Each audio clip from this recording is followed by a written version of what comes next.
Hello বন্ধুরা, আসসালামু আলাইকুম। আপনারা কেমন আছেন? তো বন্ধুরা, আশা করি সকলেই আপনারা আল্লাহর রহমতে ভালো আছেন। তো বন্ধুরা, আজকে আমি গুরুত্বপূর্ণ একটি সবজি ক্ষেত নিয়ে আলোচনা করব।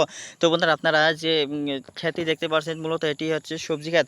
তো তারপর সবজি অর্থাৎ বন্ধুরা ঢেঁড়স ক্ষেত। বন্ধুরা, আজকে আলোচনা করব ঢেঁড়স খেলে কি হয়, ঢেঁড়সে চাষাবাদে আপনারা কি পরিমাণ লাভবান হবেন, আপনারা এই ভিডিওটির মাধ্যমে জানতে পারবেন।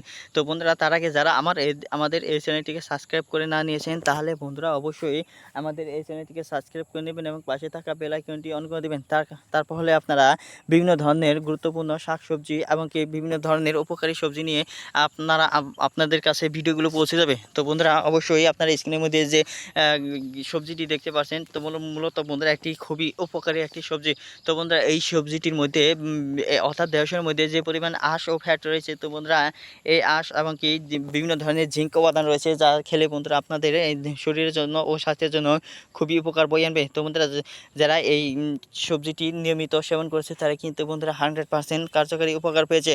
তো বন্ধুরা, আপনারা যদি নিয়মিত এই সবজি অর্থাৎ এই ঢেঁড়সটি যদি ভাজি করে খেতে পারেন সকালবেলা একবার কিন্তু এবং কি বিকেলবেলা একবার, তাহলে কিন্তু বন্ধুরা আপনারা কার্যকরী উপকার পেয়ে যাবেন।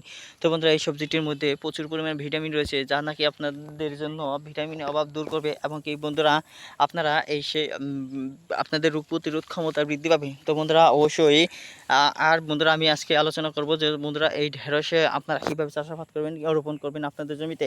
তো বন্ধুরা, আপনারা অবশ্যই ঢেঁড়স চাষ করতে হলে আপনাদের বেলে দোআঁশ ও বেলে মাটি, বন্ধুরা হালকা মাটি এবং হালকা বালু থাকে এরকম জমি আপনারা যাচাই করবেন ঢেঁড়স চাষ করার জন্য।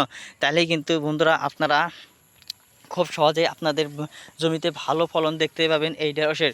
তো বন্ধুরা, অবশ্যই যদি এই ভিডিওটি ভালো লেগে থাকে, তাহলে বন্ধুরা অবশ্যই আমাদের এই ভিডিওটি লাইক ও কমেন্ট করেন। তো বন্ধুরা, আপনাদের মাঝে আমরা আরও বিভিন্ন ধরনের শাক ও সবজি নিয়ে আলোচনা করব। তো বন্ধুরা, ধন্যবাদ আপনাদেরকে।